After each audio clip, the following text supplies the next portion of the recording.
me just show you some stats. I've sent out over 200 surveys, my assessment forms, to businesses who've wanted to work with me. And typically, I see that a vast proportion of them, 76% in fact, score themselves 5 or less on how they rate their business plan.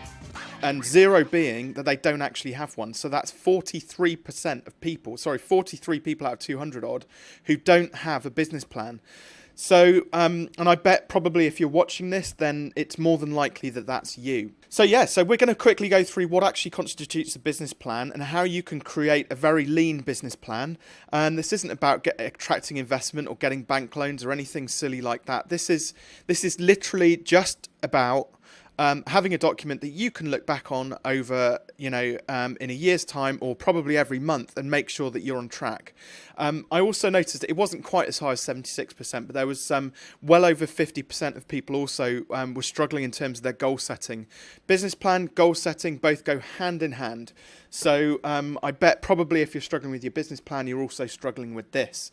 So what goes into creating a lean business plan? Okay, so the first thing is that one of the biggest mistakes people make with a business plan is they create these great big tomes of information that basically, they're looking, potentially would be useful if you were going to get investment or trade on the FTSE 100 or something like that. But the reality is we don't need hundreds of pages of content to go into a basic business plan. It needs to be literally just like 4 or 5 pages. So we just want to keep it short initially. And it's as simple as that. So I'm going to tell you what you've got to put into those 4 or 5 pages in the next sort of 7 or 8 minutes.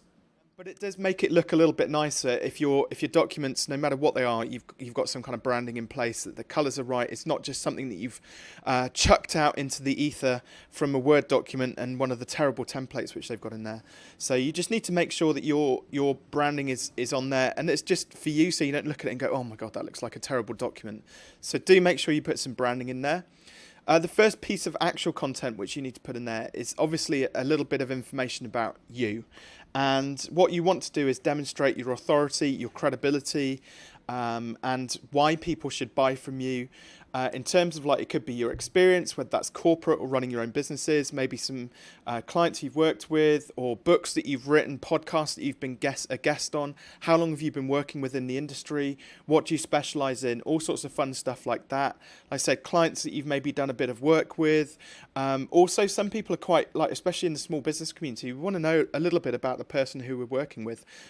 So do drop a little bit of information in there about you, because and I'll explain why. Some people are really worried about putting personal stuff in there, and it's actually not a bad thing to put some personal information in there, because we want to build a tribe. We want to build a group of people who love what we do. So give them a few personal facts about yourself, because it just humanizes you basically. Next up, so that first piece about you just needs half a page, maybe a little bit more, maybe a page. Second page then is a bit about your products and services. Now, this is another big mistake I see people making. They go through and they put these massive long feature lists in there, and they try and get their pricing absolutely nailed and all sorts of fun stuff like that. But actually, that's not the right approach. The right approach actually is to talk more about in human terms, very basic terms. So, for example, I'm a business coach. I offer group coaching and one-to-one coaching for small business owners. The outcome of coaching with me is that we will double your turnover within 6 months. Okay, so what we want is there's common mistake. People want to buy the drill, and they look at the features that they're buying, but actually the reality of the reason why we want a drill is very different to the reason why we think we want a drill. So we look for the benefit behind the benefit, basically, and actually the drill will drill a hole in the wall that will then put a rule plug in and a bracket up, and so we can hang a picture on it, and the picture was given to us by a dead relative or something along those lines. Okay, so we've got to stop thinking features, and we've got to think of the outcomes that our products and services deliver. So hopefully that's kind of made it clear, and literally you only need sort of, again, half a page or a page to describe your products and services and what outcomes, what benefits they produce. And then this is the next section. So you've got to identify who is your target market. Now, just a little clue, the world is not your target market, okay? The internet has created this global marketplace where there's a lot of opportunity, but the reality is Most small business owners in Gloucestershire don't need to have clients from all around the world, basically. We can survive quite well and quite nicely with 10 to 20 local clients who are very loyal. Yes, there are some enigmas out there who have global businesses, worldwide businesses. But the reality is, for most of us, that's not the case. So we don't need the world to be our target market. Okay, so SMEs, big bugbear of mine, SMEs, small to medium enterprises, are not a target market. There are 3.9 million small businesses in the UK. Sorry, there are 3.9 businesses registered in the UK at the moment. 9,000 of them are considered to be large businesses, okay? That means that all of the businesses are pretty much SM. So SMEs are not our target market. It is still too broad. So our target market is actually Bianca, who is 48, recently waved goodbye to her 2 grown-up twin daughters who have just started uni.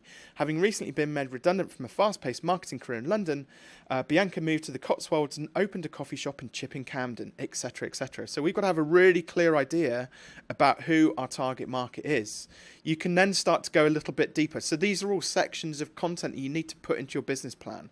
Okay, half a page to a page on each one of these things that I'm talking about. So where do they hang out? So Alex loves listening to Gary Vaynerchuk's podcast and recently attended an event run by Tony Robbins.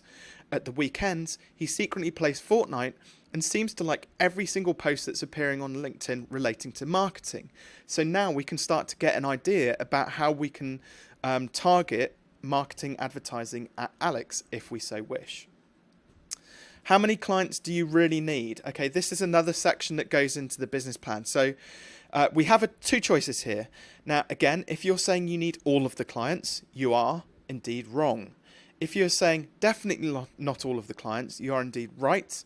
And if you're thinking, well, I have a very specific niche, so I do business coaching for massage therapists, then you are definitely in the right ballpark, because the reality is, if you help massage therapy businesses to double their turnover in 6 months, you can probably get a really nice business going with just 10 to 20 clients running concurrently at any one particular point of the year. So we don't need to market to everybody. We just need to find the 10 or 20 massage therapists locally to us who could do with our help. Okay, so we don't need that many clients. Next up, and this is kind of coming towards the end of your lean business plan now, we just need to get some basic projections. Like, I see people with these really complicated, like 3-year cash flow forecasts with all of the overheads broken down into minute detail, with these really complicated formulas built into their spreadsheet. And the reality is, like, we don't need to do anything like that whatsoever in a lean business plan, okay? If we just focus on, like, really specific goals, if our goal is basically just to get, to create £100,000 a year's worth of revenue, if our perfect client is worth £1,000 a year, therefore we need 100 clients in the next 12 months. And then we can sense check that. We can say, is this number realistic? Now, if managing 100 clients and marketing to 100 clients is going to be really, really difficult, then we need to up our price potentially, and then market test it. Is the price realistic? Is the number of clients we can get realistic? Can we get all of those clients in the next 12 months? We can sense check it, okay?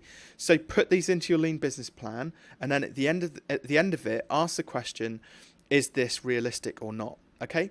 So just to summarize the lean business plan.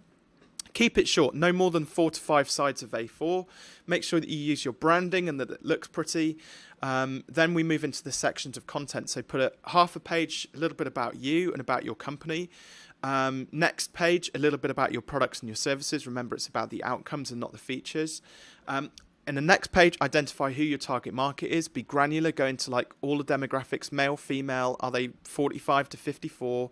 Do they live in the local area, or are they further afield than that? Start asking the question of where do they hang out, what sort of things are they reading, who are they following, what podcasts are they listening to, all of that sort of thing. Ask the question of yourself, how many clients do we need? And the answer is not everyone. Let's niche. And then finally, just put together some very simple forecasts based on your goals. So if you want 100 grand a year, how many clients do you need in order to earn 100 grand a year? Now, I focus very heavily on client businesses, okay? If you want to know more, then go and tap me up. Just jump onto robinwaite.com